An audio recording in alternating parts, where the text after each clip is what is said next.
They could even move up, try and get ahead of the Giants part of the pick next year to secure the tackle that they want. Charles Cross in this scenario, that's their best option. He's going to plug right in and be a starter in big position of need. Then we get to the Giants' second selection. You've gone offensive line with that first one to help your quarterback. How about getting, in my opinion, the best receiver in the draft, Garrett Wilson? Reminds me a lot of Stephon Diggs. You look at the brass in New York, they came from Buffalo, a player they really appreciated there. We get to pick number 8. Let's keep the wide receiver theme going. The Atlanta Falcons are not winning anything right now, so you might as well take Jameson Williams. Be patient with him. Let him take his time and recover.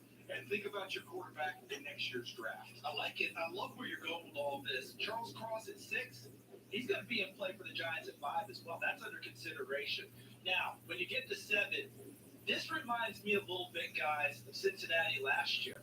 Go get the tackle to protect your quarterback, Joe Burrow. That would have been Penei Sewell. We would have understood it. Jamar Chase at wide receiver, you help it by giving him another weapon and make yourself explosive because you feel as an organization, you've got to tackle a Jonah Williams who can play. So if you're the Giants, you've got Andrew Thomas. Go get Garrett Wilson, help out your quarterback, and continue to roll that way. Can it be as explosive as Jamar Chase and the Bengals last year with their 3 receivers? We will find out. But it does give your quarterback an opportunity, and it also shows confidence in Andrew Thomas already there. What's your concern about Jameson Williams and his health? Well, I think he's going to be fine once you get to late November, early November, late October, even potentially getting back on the field. But this is a 4 or 5 year plus move.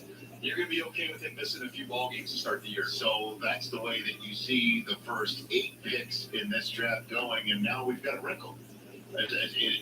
Do we ever trade for now? So I'm actually putting my finger in my ear, acting like. Is there a card that goes with that? Everybody in this business never really has to do this to make it seem like they're being talked to, but we do. A trade? Yeah, I think this is a trade spot. This is John Schneider. What he loves to do is to trade out. He's done it as much as anybody in the general manager spot. In this case, you auction off the 9th pick. You have people wanting to come up for wide receivers, but before you execute that trade, you call the team picking right behind you, the New York Jets, and say, guys, you only want to move 1 spot? We can make something happen here. Let's give me a 4th round pick. I'm going to move back 1 spot. And then you get a chance with the Jets to come up and get their receiver in Drake London. So you've gone Sauce Gardner. You come back with Drake London. Sure, you could gamble and wait that he falls to you, but why take that chance and just part with a 4th round pick and get your guy? And so the Seahawks would then take who? The Seahawks would then still get the guy they were going to take at 9, Kayvon Thibodeaux. So you swap it in 1 spot, you pick up a 4th round pick, and you get a guy that Pete Carroll's going to love coming off the edge of Thibodeaux. So it should be fascinating that the Jets would acquire the pick the Seahawks got for trading Russell Wilson to the Broncos in return for the pick that the Seahawks gave the Jets originally in the Jamal Adams trade. Correct. So the Seahawks would choose their own draft choice originally when the time hits. Like, that's literally what we're tying it all up. Tying it all up right with all they're seeing right now. I love how you break that all around and tie it all together. Thibodeaux to Seattle, perfect sense to me because Pete Carroll, the most relentlessly positive coach in the league. That seems like a good fit for this young man out of Oregon that matched his talents with that coach. But let's go back now because that move at 9 for Drake London, that's a tremendous move for the Jets. Got Elijah Moore last year out of Ole Miss. They got Corey Davis already on the roster who they got from the Tennessee Titans 2 years ago. But Drake London operating out of the slot like Larry Fitzgerald did near the end of his career. See how he bent that route to the outside and then moved upfield, went over the top and made the play. Does it look similar to how Larry Fitzgerald did it the last few seasons in Arizona under Bruce Arians?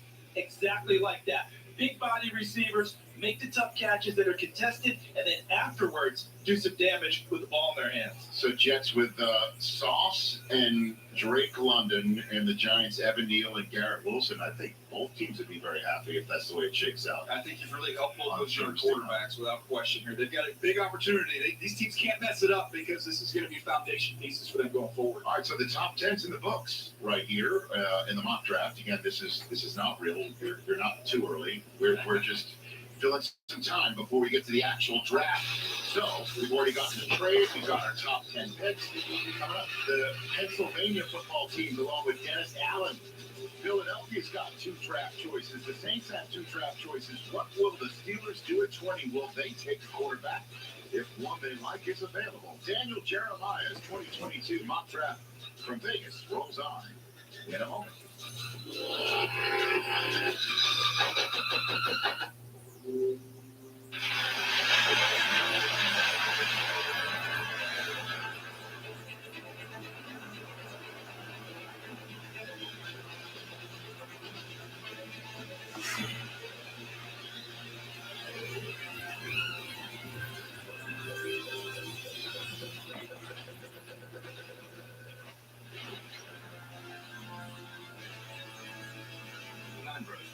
Above and beyond.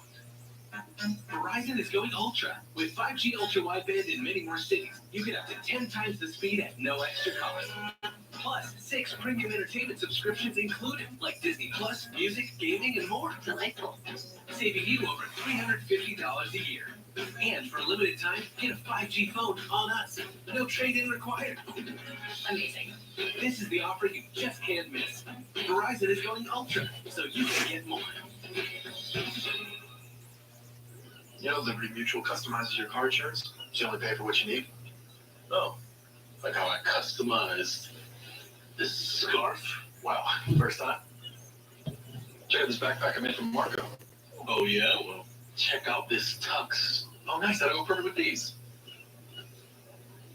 Dude, those are so fire. Only pay for what you need. Liberty, liberty, liberty. Scrolling all day, time can disappear. Wanna make it count? Why not volunteer? Often thinks of your food that takes up time. Time, you've got time to binge all of season 9, but we've got so bad. Time. You got time. We're gonna go back and be the same route you had. Just a few hours to keep families from harm. Help us end home fires with sound the alarm. Volunteer for a day to install free smoke alarms in your community. We've got your back, road warriors. Because we know you want to get back to going your speed. Steering life at 10 and 2. You're hitting the road.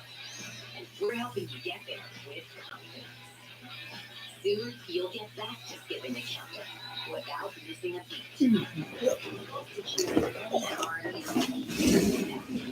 Being the boss. Go with the pro.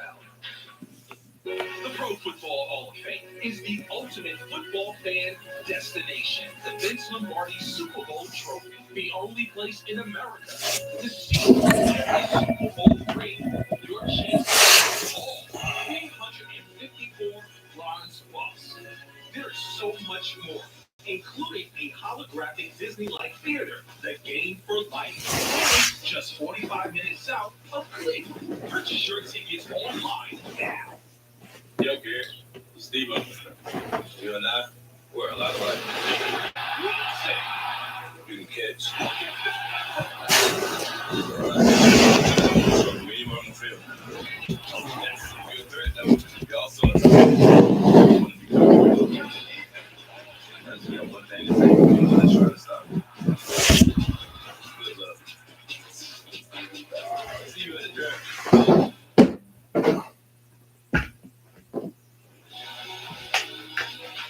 This friendly reminder, 8 Eastern time. And that will come to 5 o'clock somewhere. Well, that somewhere will be Las Vegas, Nevada. I know that's really upsets the other folks in Florida. It came on Thibodeau went to Oregon. Not Oregon, Eastern tomorrow night. Find out if everybody goes. Came on Thibodeau from Oregon. Wound up moments ago in this mock draft going to Seattle, which Daniel thinks might make a small trade with the Jets to give the Jets a little bit more comfort in getting the wide receiver they want at 9 and trade to London. Jameson Williams is going to go to the Falcons. It all starts with Javon Walker at 8 and going 1 and 2 with Quantum, Sauce, Evan Neal, Charles Cross, and Garrett Wilson. Your first 7 picks. That's the top 10 of this year mock draft before the big one tomorrow night. We're doing so good until now. Sounds like they wanted the edge rusher there. I think there might be a draft point. I don't know. That's good fire. Complain about it. Oh, Trust me. we're just giving our best guess in this draft more than any. It's ridiculous. It's a total crapshoot. Just ironically, I mean, right here in this town. Very well done. Very, very well done. Pick 11, the Washington Commanders select. Well, I think if Drake London was there, he would be the pick. He's gone in this scenario. So they go back to Ohio State and shop there, and that's something they've done a lot of, especially at the wide receiver position. And they get Chris Olave, who I believe is the cleanest route runner, the purest route runner in this draft class, smooth as silk. They want to try and make that addition of Carson Wentz look good. You got to believe his first picks would do something to help him in that regard. Next up, you got the Minnesota Vikings. Derek Stingley could be long gone by now. This is the absolute floor for him. And there's just such an easy connection with Patrick Peterson being already there, their relationship, the LSU connection. It'd be a home run pick if he does get to the Minnesota Vikings at 12. We get to pick 13, the Houston Texans with their next selection. Jermaine Johnson. He might be in play for them with their first pick, the third overall. Big-time edge rusher. He's got the length off the edge, dominated the Senior Bowl. A transfer from Georgia, which is embarrassing that Georgia didn't have a place for him. That's how dominant they were. And then, speaking of Georgia, we go get the big man of the Baltimore Ravens. I know they have other needs. You could say this is not a position of need for the Baltimore Ravens, but when you have a size, speed, freak athlete like this playing in the SEC, Austin is still in the building. And he will make sure that this man does not pass the Baltimore Ravens. I love that part because of this reason. Jordan Davis fits the Baltimore Ravens, how they want to play. Defense means something to them. And they re-signed Calais Campbell. Jordan Davis, we've seen him at 360. We saw him at the combine at 341 when he had his bounce and his burn. I think if he gets down to 320, we're talking about being able to stay on the field longer, increase his stamina. Calais Campbell is there. He's in the room. He can teach this young man how to be a pro, do all the right things, learn how to be the guy that the Ravens will count on. And when Calais Campbell goes, the torch can get passed. Jordan Davis could be a 3-down defensive lineman. He just needs to make sure that physical conditioning is up to par. And I know a lot of comparisons have been made with him and Elodie. I was in Baltimore with Elodie. He actually reminds me of a young Albert Hainsworth. I know people will look at Hainsworth in the contract and later on in his career, he was dominant. There's a reason why Washington paid him all that money. That's a similar type player to Jordan Davis. I love that comment too, but here's my fun part. Derek Stingley. Because as you mentioned, he can be long gone by the time the Vikings get to 12. At the same time, this is a guy who I think is the most talented corner in this draft. Gardner is going to come off the board first, most likely, because he's been cleaner. But take a look at Derek Stingley's traits. And when people start to say we're going to gamble and move, Marshawn Lattimore comes to mind. Watch how they play these go routes. Look at Stingley getting it to the sideline, and once he knows he's got him on his hip, see how he turns and locates the football and goes up and gets it? Watch the top of your screen, Marshawn Lattimore. Same thing. Okay, you're going to go. I've got you on my hip, pin. Look at the head come around, go up, knock the football away. Those are the traits that both of them have, what they possess. And for your old school guys, Derek Stingley's feet, when he's at his best, Lombardi of Detroit. Whoa, hey, wow, that's impressive. That's a big name. You know, it's funny how you guys said these guys could be long gone by now. Everybody you just said from 11 to 14 could be long gone and could wind up being a top 7 pick. Thus, the ones you have mocked at the top 7 could be those guys that are taken right here and now. And then, you know, as we saw the New York teams kind of dominate the top 10, and these teams' picks are going to be dominated by 2 teams that have 2 selections right here. And they made a swap with each other as well for the Saints to come back using a pick in next year's draft to get into this year's draft with the Eagles. So the Saints, as you saw, got the 16th overall pick and the 19th and then the 6th for an 18th pick. And then you could see the next year's draft, they dove into the next 2 drafts to pop in here. And at the time when they made this trade, we were wondering, who are the Saints doing this for? They're going to package it together, move up? Well, I guess we'll see that tomorrow night. But if they stay as is, one would think there's a guy on the board that a lot of people are shocked is still around if this happens tomorrow night. Well, there's a couple options here. We start with the Philadelphia Eagles, Rich, and Kyle Hamilton, my 5th overall player. So for the Eagles to get him here down at pick 15 is an incredible value. He's going to be able to play in the middle of the field. It's a screaming need for this football team. That interception, by the way, against Florida State's the best one of anybody in this draft class. We get to the Saints. The quarterbacks are in the mix there, Rich. That could potentially be an opportunity for them. They have a pick of any of them in this scenario. but left tackle is a big need. Ron Armstead has moved on. They replaced him with big Trevor Penning. He is nasty in the run game, a little bit of a work in progress in pass protection, but a big physical baller. Kaiir Elam, a polarizing player out of Florida. I think there's a chance he goes in the top 20. I have him going right here to the Chargers. You put him outside. You've got Asante Samuel who can kick inside, play the nickel. You brought over J.C. Jackson with that big free agent contract. That would be a remade secondary. We stay in the secondary. Trip McDuffie, keeping my Red Star player, Charles. I think he is rock solid. This guy's going to be a 10-year pro.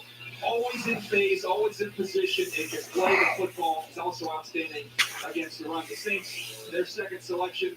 Look, the off-the-ball linebackers could slide and drift in this draft class.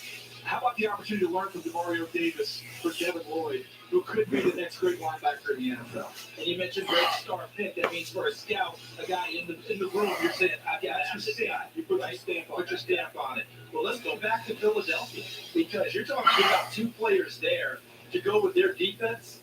Jonathan Gannon, their defensive coordinator, heavy zone team last year. Wanted everything in front of them. No big plays over the top. They take care of that with Kyle Hamilton as a roving center field free safety who could also drop down and be a strong safety, who can be a dime linebacker. He can be anything you want in that defense. And Trent McDuffie, Daniel Jeremiah just outlined everything he can do. His play in zone, seeing the football coming at him, making plays on the ball. I like where the Eagles are going with that. Yeah, and that might fit their style, but our friend at the Combine, Gio, the podcaster, if the Eagles have a chance to get Devin Lloyd and let him slip, for the love of God, the man wants a linebacker. But didn't he meet with Howie Roseman? He told him, for the love of God, give me linebacker. Here's how I'm going to encourage Gio, though. This is going to be a loaded day two group of linebackers. We saw all guys running the 4-4s. Okay. Gio, you're going to get your linebacker. Just be patient. Okay, got to be patient. Just not here. So this would be, Kyle Hamilton, 15. I think you said Jermaine Johnson could go at 13 to the Texans. And if they get a Quanu and Johnson together, that would be a great package right there. So Penning and Lloyd would be the two Saints, and Hamilton and McDuffie would be the two Eagles. All of this means every quarterback would be available for the Steelers tomorrow night. What do you think? Well, I think there's a real possibility that that's the case, that they're staring at every single quarterback on the board. Now, we can make a case for a quarterback at 6. We can make a case for a quarterback at 8. We can make a case for a quarterback at 9. But everything that I've heard is that I don't think that's happening. So now the Pittsburgh Steelers have their choice. They can go in any direction they want. They can go right now for Kenny Pickett, get him on the field year 1, or they can go be patient and go with Willis. I think they end up going with Kenny Pickett and get him on the field, let him compete with Mitchell Trubisky right away. They're going to know him better than any team in the NFL. He's in their building. I mean, they share a facility there at Pitt. They've seen him play in that environment. I think his toughness and grit will be well appreciated. Yeah, look at what he's got going for him. Look at that card there, Daniel. Anticipation, playmaker. I think you just got a more athletic Matt Hasselbeck. And look how he increased his